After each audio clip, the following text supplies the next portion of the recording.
বাম আইএসএফ এর আসন সমঝোতা, কিন্তু একাধিক জায়গায় তারা একে অপরের মুখোমুখি।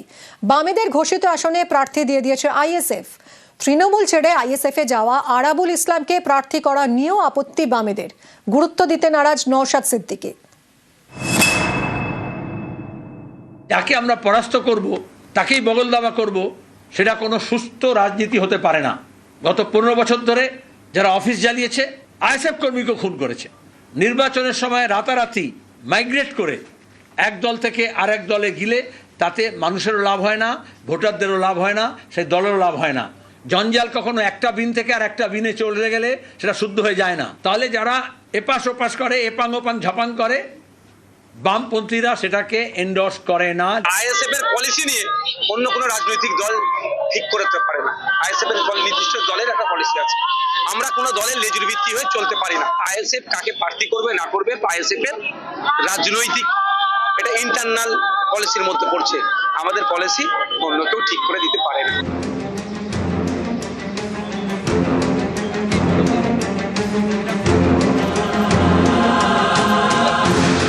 একুশের ভোটে শূন্য বামেরা, কংগ্রেস এবং আইএসএফ এর সঙ্গে আসন সমঝোতা করেও নিটফল 0। এবারের ভোটেও আইএসএফ এর সঙ্গে আসন সমঝোতা করেছে বামফ্রন্ট, কিন্তু তাতেও নানা জায়গায় কাঁটা। একাধিক এমন আসন রয়েছে যেখানে বাম আইএসএফ মুখোমুখি, যেমন পূর্ব মেদিনীপুরের নন্দীগ্রাম, পাঁশকুড়া পশ্চিম, বীরভূমের মুরারই।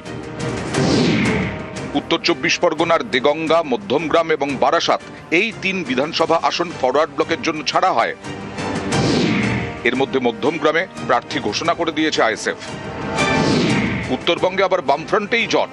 কোচবিহার উত্তরে প্রার্থী দিয়েছে সিপিআইএম। ফরওয়ার্ড ব্লকের হুঙ্কার, কোচবিহার উত্তর থেকে সিপিআইএম কে প্রার্থী প্রত্যাহার করতে হবে, না হলে সিপিআইএম এর দেওয়া সব আসনে ফরওয়ার্ড ব্লক প্রার্থী দিয়ে দেবে। মাথাভাঙ্গা, শীতলকুচি, নাটাবাড়ি, তুফানগঞ্জ, আরও 4টা সিট তো আছে। আমাদের যদি সিটে প্রার্থী থাকে অন্য দলের, আমরা আমাদের অধিকার হবে প্রার্থী দিয়ে দেওয়া। রাজ্য বামফ্রন্টের সিদ্ধান্ত মাফিক চলছি। রাজ্য বামফ্রন্ট যা বলবে সেই মতে আমাদের পার্টি আমরা কাজ করব। বেশ কিছুদিন ধরেই আসন সমঝোতা নিয়ে বাম আইএসএফ টানাপোড়েন চলছে। ভোটের মুখে নয়া জট, সৌজন্যে আরাবুল ইসলাম। আরাবুল ইসলাম তৃণমূল ছেড়ে আইএসএফ এ যোগ দিয়েছেন। তারপরেই আরাবুল ইসলামকে ক্যানিং পূর্বে প্রার্থী করেছে আইএসএফ। এতে আপত্তি রয়েছে বামেদের।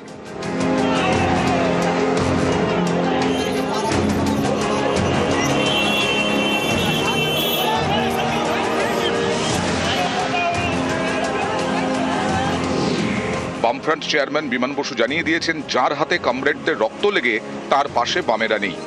যাকে আমরা পরাস্ত করব তাকেই বগল দাবা করব, সেটা কোনো সুস্থ রাজনীতি হতে পারে না। গত 15 বছর ধরে যারা অফিস জ্বালিয়েছে, আইএসএফ কর্মীকে খুন করেছে, নির্বাচনের সময় রাতারাতি মাইগ্রেট করে এক দল থেকে আরেক দলে গিলে তাতে মানুষেরও লাভ হয় না, ভোটারদেরও লাভ হয় না, সেই দলেরও লাভ হয় না। জঞ্জাল কখনো একটা বিন থেকে আর একটা বিনে চলে গেলে সেটা শুদ্ধ হয়ে যায় না। তাহলে যারা এপাশ ওপাশ করে, এপাং ওপাং ঝাপাং করে, বামপন্থীরা সেটাকে এন্ডোর্স করে না। কিন্তু এই বাম আপত্তিতে গুরুত্ব দিতে নারাজ আইএসএফ। আইএসএফ এর পলিসি নিয়ে অন্য কোনো রাজনৈতিক দল ঠিক করতে পারে না। আইএসএফ এর নির্দিষ্ট দলের একটা পলিসি আছে, আমরা কোনো দলের লেজুর ভিত্তি হয়ে চলতে পারি না। আইএসএফ কাকে প্রার্থী করবে না করবে আইএসএফ এর রাজনৈতিক এটা ইন্টারনাল পলিসির মধ্যে পড়ছে। আমাদের পলিসি অন্য কেউ ঠিক করে দিতে পারে না। নিউজ 18 বাংলা।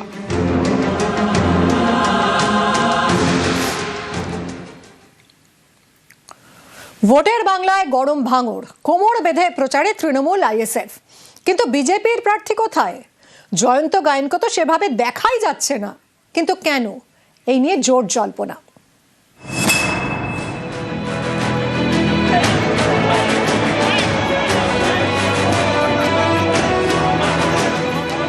ইনি জয়ন্ত গায়েন, ভাঙড়ের বিজেপি প্রার্থী।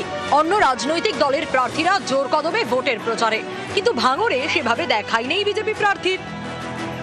আমাদের প্রার্থী ভাঙড়ের ক্ষেত্রে একটু পিছিয়ে আছে, তারা খুব শীঘ্রই নামবে এই আর কি। পার্টি প্রার্থী করেছে, পার্টি যেদিন আমাদের প্রচারে নামাবে আমরা প্রচারে নেমে যাব।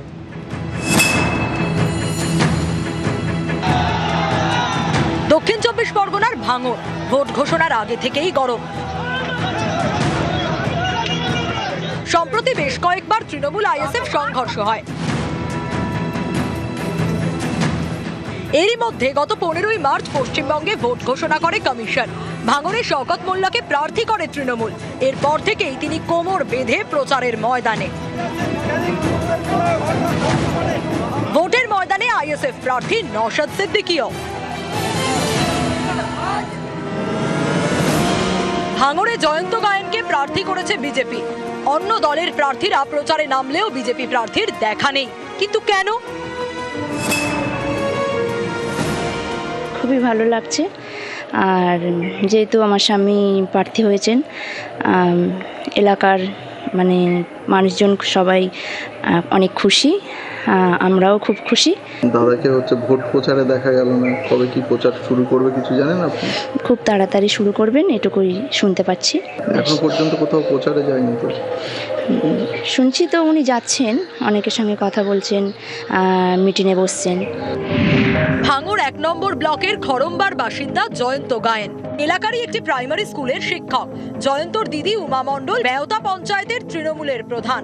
তার ছেলে অর্থাৎ জয়ন্তর ভাগ্নে কৌশিক মণ্ডল ভাঙড়ের তৃণমূল নেতা। এই জয়ন্ত গায়েনকে এবার ভাঙড় কেন্দ্রে প্রার্থী করেছে বিজেপি।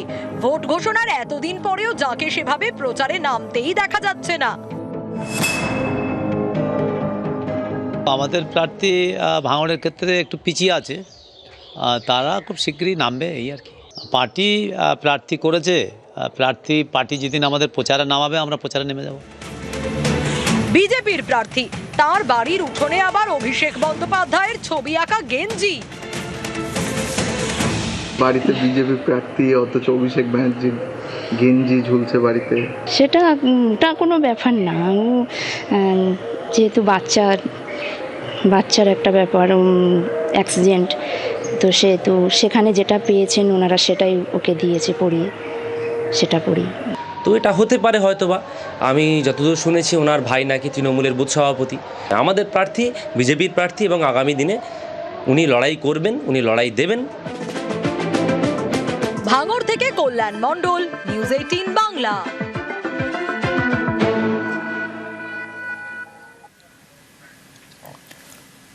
পনেরোই মার্চ ভোটের দিন ঘোষণা, আর তারপরই সব দল কোমর বেঁধে প্রচারে নেমে পড়েছে।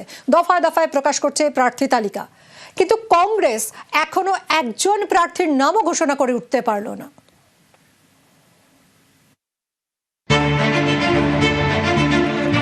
বাংলায় ভোট যুদ্ধ, জোর কদমে চলছে প্রচার। তৃণমূল থেকে বিজেপি, বাম থেকে সদ্য তৈরি হওয়া আম জনতা উন্নয়ন পার্টি। ভোটারদের মন জিততে চেষ্টার কসুর করছে না কেউই। ব্যতিক্রম একমাত্র কংগ্রেস। এখনো তারা প্রার্থী তালিকা প্রকাশ করে উঠতে পারেনি। 15ই মার্চ বাংলায় ভোটের দিন ঘোষণা করে নির্বাচন কমিশন। 23 এপ্রিল এবং 29 এপ্রিল বাংলায় 2 দফায় ভোট গ্রহণ।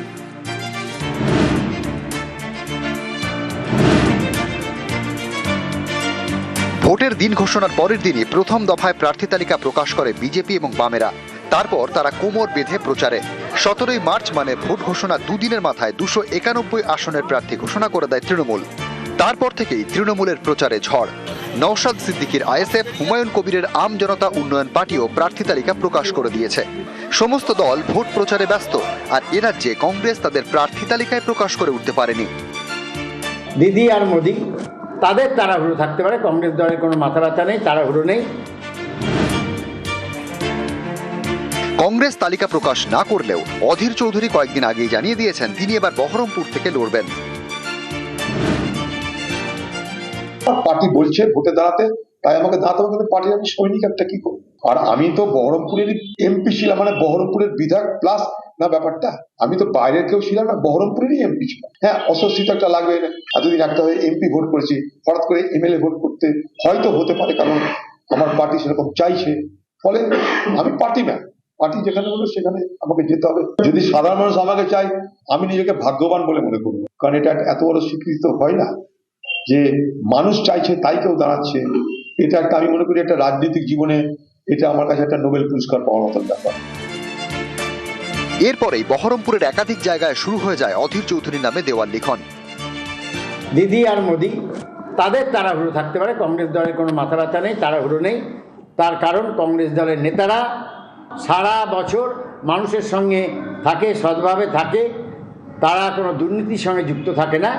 অধীর চৌধুরী সারা বছরও ময়দানে থাকে, ভোট এলো আর ময়দানে নামলো তা তো নয়।